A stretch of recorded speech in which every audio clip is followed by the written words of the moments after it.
rentrée scolaire et je vais vous laisser avec ce verset que j'ai beaucoup aimé dans Psaume 60, verset 12. Avec Dieu, nous ferons des exploits. Amen.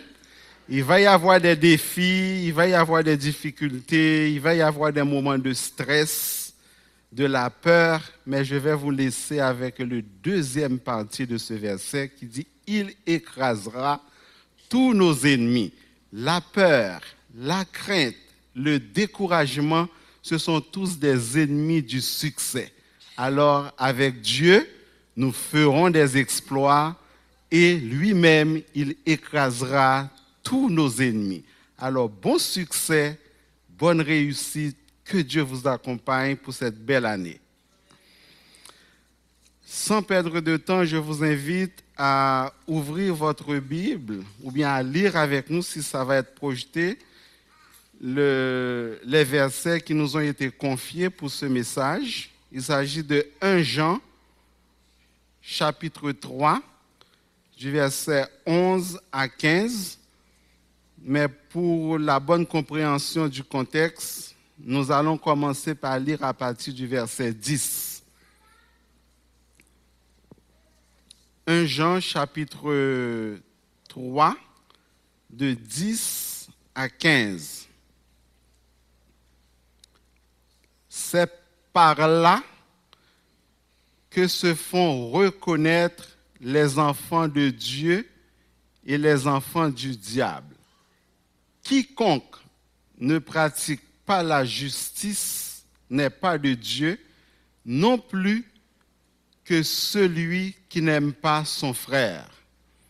Car ce qui vous a été annoncé et ce que vous avez entendu dès le commencement, c'est que nous devons nous aimer les uns les autres et ne pas ressembler à Caïn qui était du malin et qui tua son frère.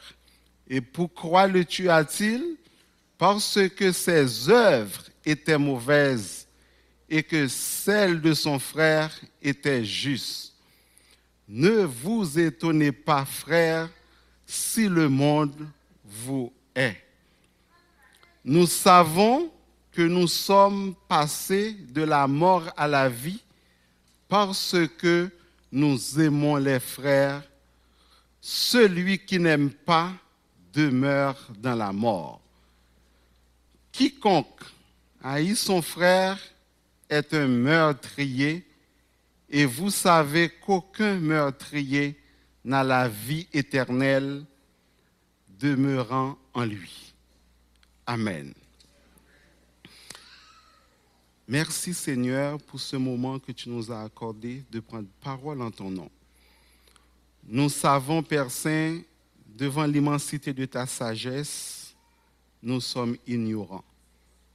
En ce moment, Père Saint, nous te demandons de nous utiliser non pas selon notre savoir ou notre connaissance, mais nous te demandons de nous utiliser juste comme un canal à travers lequel ta parole puisse passer et pour édifier ton peuple. Nous t'en prions ainsi, au nom de Jésus, ton Fils. Amen.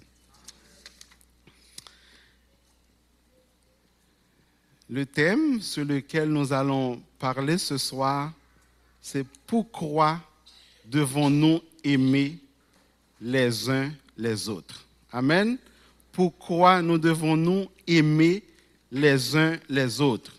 Comme depuis ce mois, vous l'avez si bien entendu prêcher à maintes reprises, l'amour comme le commandement nouveau prêché par Jésus-Christ au cours de son ministère sur la terre.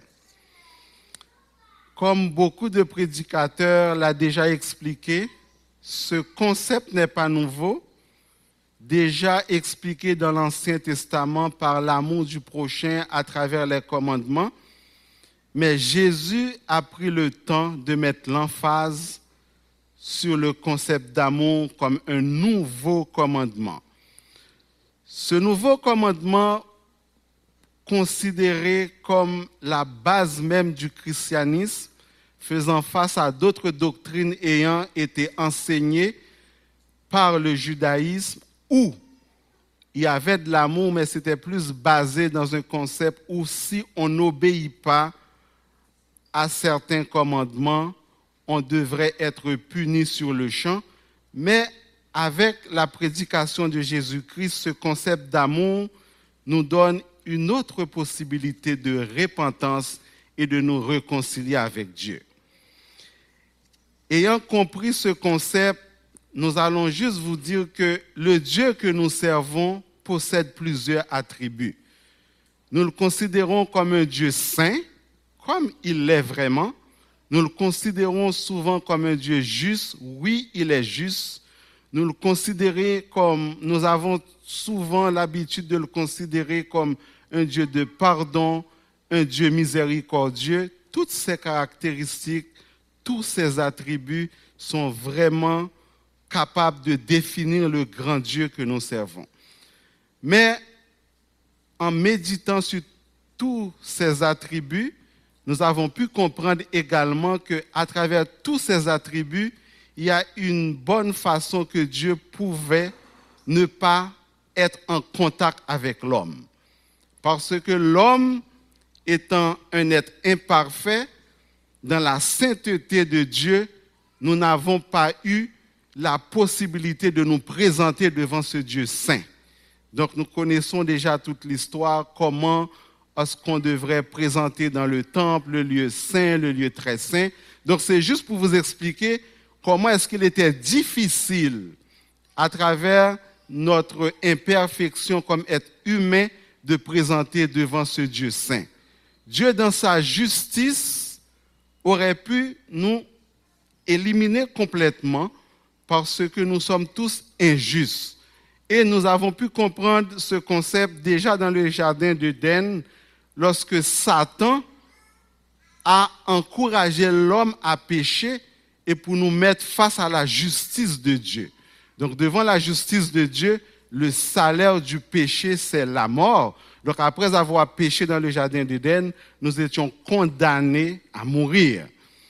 Mais par contre, quand nous regardons l'amour, qui est aussi un autre attribut de Dieu, nous pouvons comprendre que c'est l'unique façon nous permettant à l'homme de nous présenter devant Dieu sans être victime immédiatement, parce que l'amour étant l'essence même de Dieu, au-delà de tout ce qui pourrait arriver, au-delà de toutes nos imperfections, de toute notre incapacité comme être humain, lorsque Dieu nous regarde à travers son amour, il a toujours un plan pour nous sauver. Amen. Lorsque Dieu nous regarde à travers son amour, il a le pardon.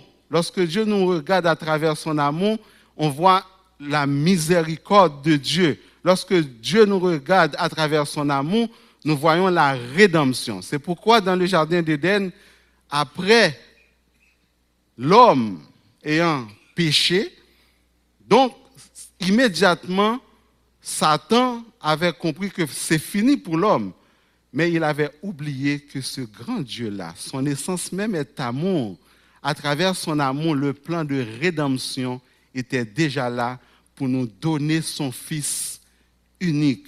Comme l'a si bien dit dans Jean 3, verset 16, « Car Dieu a tant aimé le monde qu'il a donné son Fils unique. » Ce soir, je veux que vous compreniez cette caractéristique de Dieu qui est l'essence même de ce grand Dieu qui est amour. Et cet amour, on peut le comprendre non pas comme juste un amour qui nous pousse à apprécier une personne qui nous a fait du bien, à vivre avec une personne que nous aimons de façon émotionnelle. Ce n'est pas juste aimer notre conjoint ou notre conjointe, nos enfants, etc. Mais c'est un amour inconditionnel que Dieu possède pour l'humanité. Et à travers cet amour, ça nous permet, comme l'apôtre Paul l'a si bien expliqué dans Romains, chapitre 8, verset 38-39, il n'y a rien qui puisse nous séparer de cet amour. Il n'y a rien qui puisse priver l'homme de cet amour. Pas même les anges, ni les dominations, ni le présent, ni l'avenir, ni les puissances, ni la hauteur, la profondeur, ni aucune autre créature ne pourra nous séparer de l'amour de Dieu. Donc maintenant, nous pouvons comprendre pourquoi est-ce que Jésus-Christ, dans sa mission, nous a enseigné ce commandement. Et ce soir, nous allons voir la raison pour laquelle, comme l'a si bien expliqué le thème, pourquoi devons-nous nous aimer les uns les autres. Pour commencer, nous allons voir un premier point qui nous explique que l'amour est une manifestation génétique de l'ADN de Dieu chez l'humain. C'est comme ayant été créé à l'image de Dieu, l'une des caractéristiques de Dieu qu'il a plantées dans notre cœur, c'est l'amour. Donc, c'est comme moi-même, je suis Jean-Michel, j'ai 2 filles. Donc, des fois, quand je passe à l'église, en les voyant, même si on ne me voit pas, on dit, cette fille-là, elle te ressemble. Parce qu'en moi, il y a un gène qui s'exprime chez ma fille. Donc, chez mes filles. Donc, c'est juste pour vous dire que Dieu lui-même a planté en nous ce gène d'amour. Et comme tout gène expressif, donc, l'amour devrait être apparent chez chaque personne ayant considéré comme étant un enfant de Dieu. La raison pour laquelle je vous ai demandé de commencer la lecture à travers le verset 10 dans 1 Jean chapitre 3, c'est parce que vraiment l'amour est conditionnel, est un gène conditionnel qui permet de caractériser un chrétien. C'est comme en voyant un chrétien, si vous êtes de Dieu, si vous êtes un enfant de Dieu, l'amour devrait être l'expression de votre existence. Amen. L'amour devrait être l'expression de votre existence. C'est comme vous êtes des Haïtiens, nous avons été codés avec un gène qui manifeste que la couleur de notre peau devrait être noire. Donc, quel que soit l'endroit où nous nous retrouvons, si ce gène est manifesté, on va voir que la couleur de notre peau est noire. Comme chrétiens, lorsque nous avons connu Jésus-Christ, lorsque nous avons accepté Jésus-Christ et que nous avons été transformés par la conversion ou bien par l'acceptation de Jésus comme notre sauveur personnel, donc ce gène-là, l'amour devrait être visible dans notre vie. L'amour devrait être visible dans la façon dont nous parlons.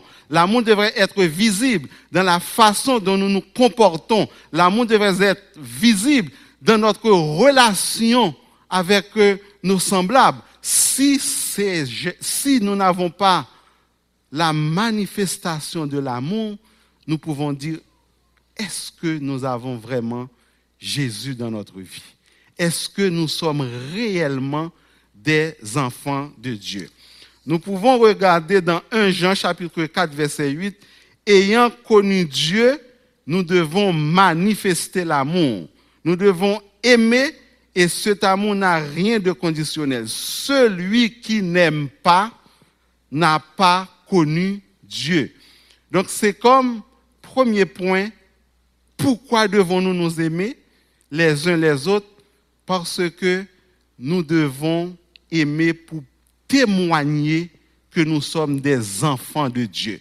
Nous devons nous aimer les uns les autres pour témoigner que nous ne sommes pas du monde, que nous avons connu ce grand Dieu et que nous acceptons de vivre avec l'amour dans notre cœur qui est une caractéristique de tous les enfants de Dieu. Est-ce que Bethesda, aujourd'hui, ou bien est-ce que Bethesda, en cette soirée, est-ce que vous êtes prête ce soir à être un témoignage de l'amour de Dieu?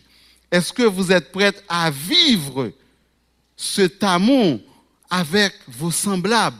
Est-ce que vous êtes prête à témoigner cet amour dans votre travail? Est-ce que vous êtes prête à témoigner cet amour là où vous êtes? Parce que sans le témoignage de cet amour, il est très difficile de vous connaître comme enfant de Dieu. Ensuite, dans 1 Jean chapitre 3, verset 10, comme nous l'avons dit, c'est une caractéristique sine qua non. C'est une caractéristique sine qua non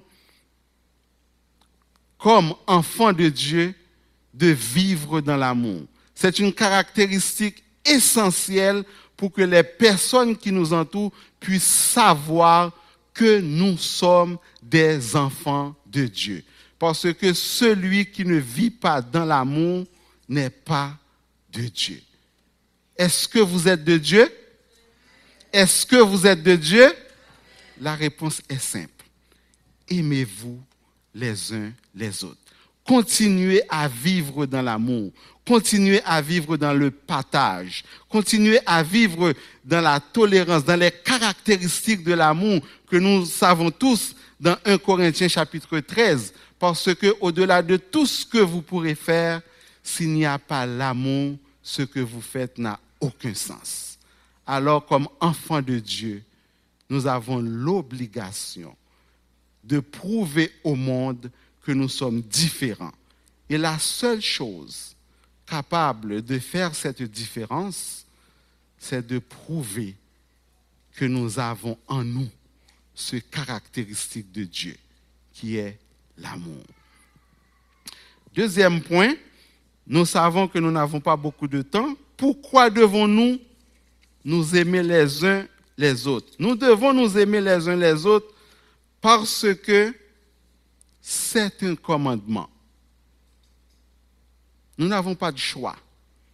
Jésus-Christ lui-même l'a présenté non pas comme un élément, comme je viens de dire, mais il l'a présenté comme un commandement.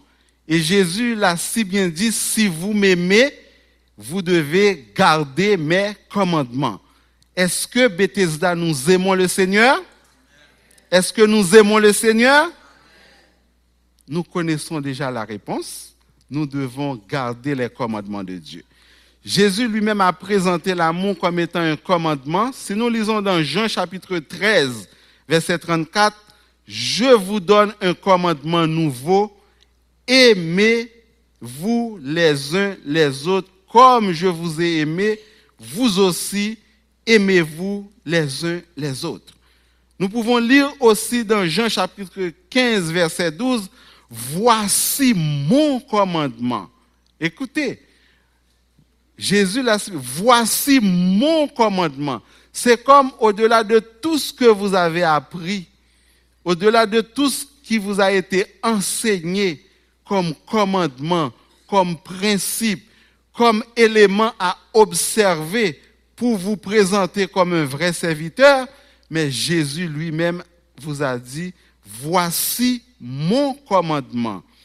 Aimez-vous les uns les autres comme moi je vous ai aimé. Personne ne peut expliquer l'amour de Jésus-Christ pour l'humanité. Personne ne peut expliquer cet amour. Comme vous pouvez comprendre, ce n'était pas un amour conditionnel. Jésus est venu lorsque nous étions encore pécheurs, lorsque nous étions loin de la connaissance de Dieu, lorsque nous pratiquons encore le péché, lorsque nous étions perdus, lorsque nous faisons toutes sortes de choses. Mais à ce moment-là, Dieu, dans son amour, Jésus lui-même, dans son amour, a accepté de prendre nos péchés et accepté de mourir sur la croix pour que nous puissions avoir la vie. C'est ainsi que Jésus nous invite à aimer. Un amour qui est basé sur le pardon, un amour qui est basé sur la compréhension, un amour qui est basé sur la tolérance, un amour qui est basé sur le désir même d'aller au-delà de ce que l'autre attend de nous. Est-ce que nous sommes prêts à faire un pas de plus? Je sais que vous aimez vos semblables. Je sais que vous aimez vos frères et sœurs ici à Bethesda. Mais est-ce que vous pouvez encore faire un pas de plus? Prouver un amour que vous êtes capable de le faire pendant que un frère passe sur vous et ne vous dit pas bonjour. Est-ce que vous êtes encore capable d'aller vers ce frère-là et de prouver votre amour pour lui? Un amour lorsque vous avez entendu peut-être quelqu'un qui vous a dit mal de vous. Est-ce que vous êtes encore prêt à aimer cette personne au-delà de ce que vous attendez qu'on dise toujours bien de vous? Bravo, bravo, vous êtes extraordinaire mon frère. Mais quelqu'un, pour une raison que je ne peux pas savoir et que vous-même aussi, mais a décidé d'agir de façon contraire à ce que vous attendez de cette personne. Est-ce que vous êtes encore prêt à aimer cette personne-là? Alors c'est ça que Jésus vous a recommandé, non pas comme un de ses principes, non pas un de ses enseignements, mais comme son commandement. Voici mon commandement, c'est que vous devez vous aimer les uns les autres comme moi, je vous ai aimé d'un amour inconditionnel. Un amour qui ne se base pas parce que vous m'avez aimé, je décide de vous aimer. Or, un amour qui ne se traduit pas parce que je décide de venir à l'église, je suis pieux, je sers mon Dieu de façon extraordinaire. Dieu m'aime, mais Dieu m'a aimé avant même que j'avais décidé de venir à Bethesda. Amen. Dieu vous a aimé là où vous étiez, très loin. Dieu vous a encore aimé. C'est son amour qui vous a permis d'être là ce soir. N'était-ce pas son amour, vous aurez pu être là où vous étiez. Je ne sais pas là où vous étiez, mais Dieu vous a pris très loin. Moi-même, Dieu m'a pris très, très loin. Amen. Dieu a cheminé avec moi beaucoup. Donc, je peux comprendre que n'était-ce pas l'amour de Dieu, je ne pense pas que l'un d'entre vous aurait pu être là ce soir. Il y avait un? Il y en avait? En tout cas, ce n'est pas moi. Mais l'amour de Dieu, c'est pourquoi tantôt nous avons dit, au-delà de toutes les caractéristiques de Dieu, seulement son amour aurait pu nous permettre d'être là ce soir. Et c'est ce commandement que Jésus nous a donné. Et c'est ce commandement que Jésus nous a recommandé. C'est que nous devons nous aimer les uns les autres. Nous pouvons aller plus loin dans 1 Corinthiens chapitre 16, le verset 14. Il nous encourage à agir toujours dans l'amour, peu importe les circonstances. C'est la recommandation d'apôtre Paul. Il a pu comprendre l'essence, l'importance de l'amour.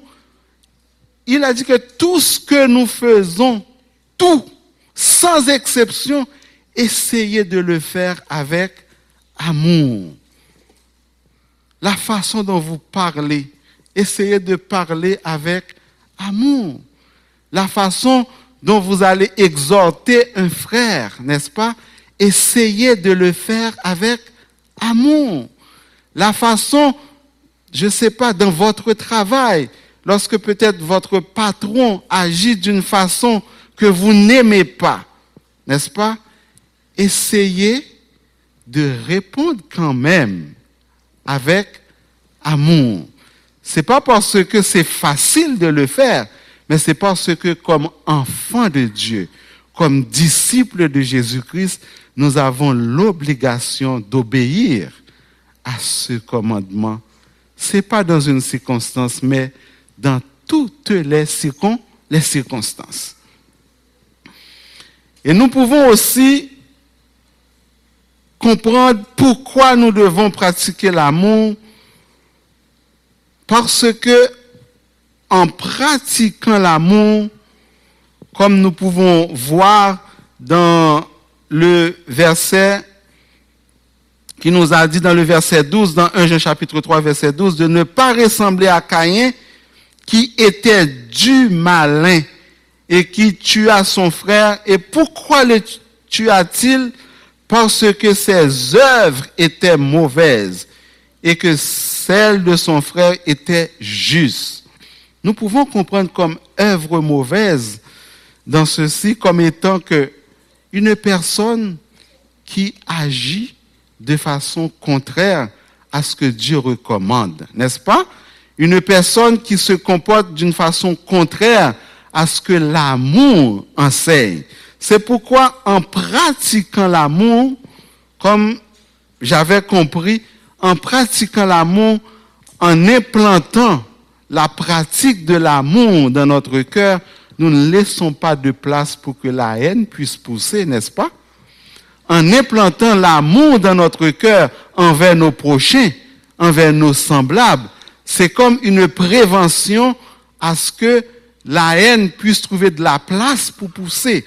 C'est comme une prévention à ce que les mauvaises graines puissent trouver un espace pour grandir, parce que en mettant l'amour au sein de notre cœur est rempli de la chose la plus importante. Notre cœur est rempli de l'essence même de Dieu. Donc avec cet amour dans notre cœur, nous n'avons pas pu avoir de place pour que nos pensées puissent aller vers le mal.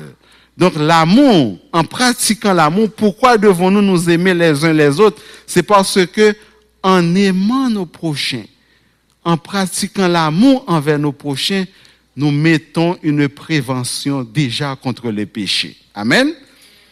Parce qu'en ayant l'amour, j'avais beaucoup aimé le message qui avait été prêché dimanche, c'est pas ce dimanche, mais le dimanche avant, je ne me rappelle pas, où le pasteur qui a parlé, il avait présenté les 10 commandements comme étant en 2 parties, l'amour de Dieu et l'amour de notre prochain.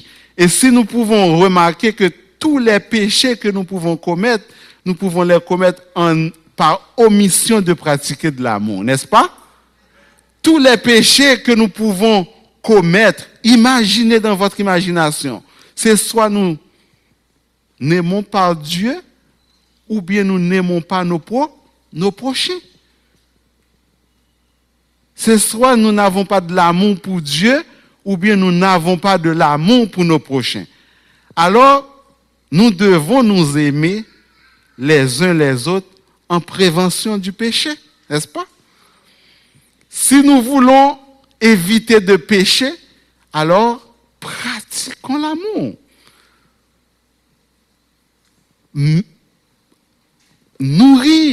Essayez de nourrir l'amour dans notre cœur. Essayez de permettre à l'amour de prendre plus de place. Autant que l'amour devient grand dans notre cœur, autant que le péché nous éloigne. Autant que l'amour commence à prendre de place dans notre vie. L'amour pour nos prochains, l'amour pour nos semblables, l'amour pour Dieu. À chaque chose que je suis en train de faire, j'essaie de voir est-ce qu'il y a un brin d'amour là-dedans. Croyez-moi, le péché commence à s'éloigner. Le péché s'éloignera. Le péché s'éloignera. Alors, Jésus lui-même ne nous a pas recommandé l'amour pour rien. Il nous a recommandé l'amour parce que l'amour, c'est l'essence même de Dieu.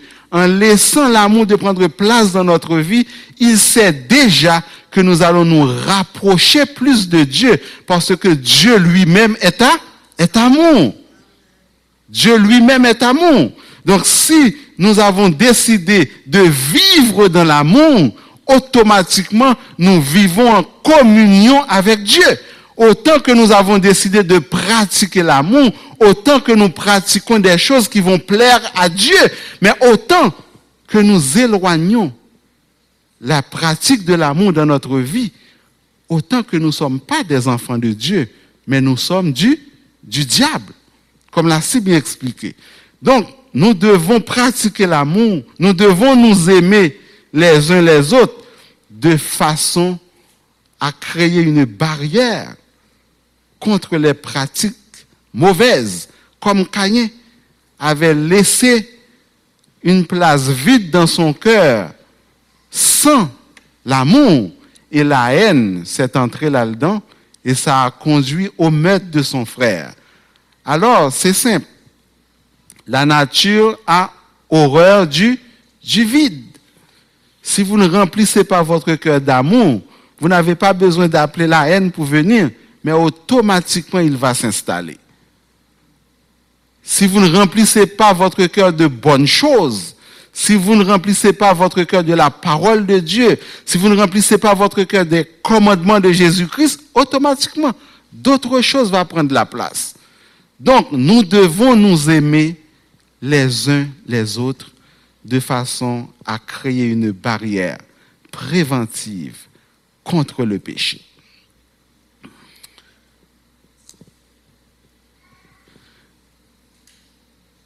Pour terminer, comme nous l'avons bien lu dans notre dernier verset,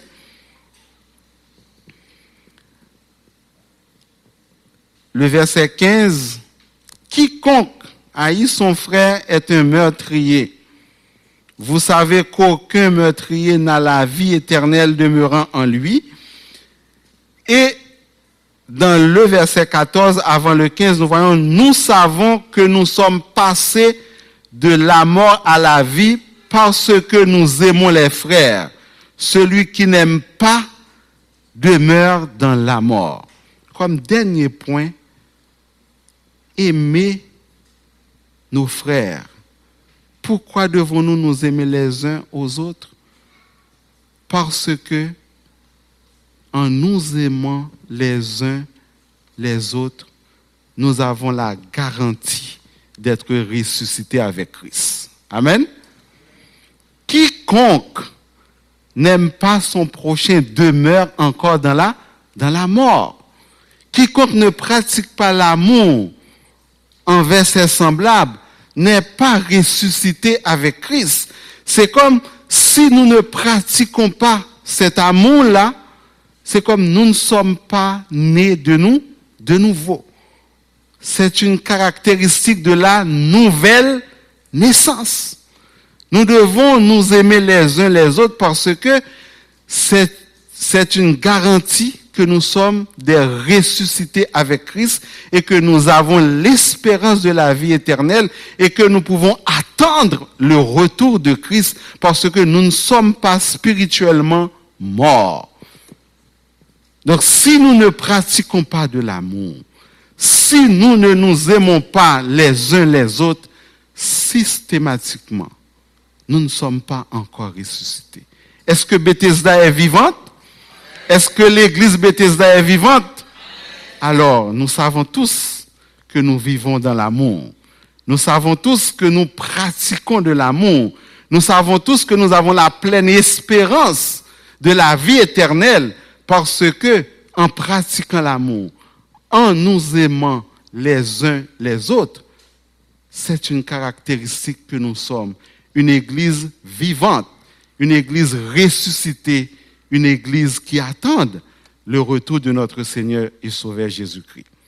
Nous pouvons comprendre que l'amour est essentiel dans la vie chrétienne. Amen. L'amour est non seulement l'expression que nous sommes des enfants de Dieu, mais l'amour est aussi un commandement enseigné par notre Seigneur et Sauveur Jésus-Christ pour pratiquer dans ce monde afin que nous puissions témoigner que nous avons connu Jésus-Christ. Mais l'amour est aussi une barrière préventive contre le péché. Et l'amour est la garantie que nous sommes ressuscités et que nous sommes des enfants de Dieu et que nous attendons une vie éternelle. Alors, l'Église, soyons différents de ceux qui ne connaissent pas Dieu, qui ne pratiquent pas l'amour, qui ne vivent pas dans l'amour. La façon unique, je pourrais dire même la façon sine qua non, essentielle, unique, de prouver dans ce monde où la haine règne, où le péché fait rage, où la discordance, où tous les problèmes existent, que nous sommes des enfants de Dieu, c'est de vivre dans l'amour. Car sans l'amour, personne ne peut dire qu'il est de Dieu.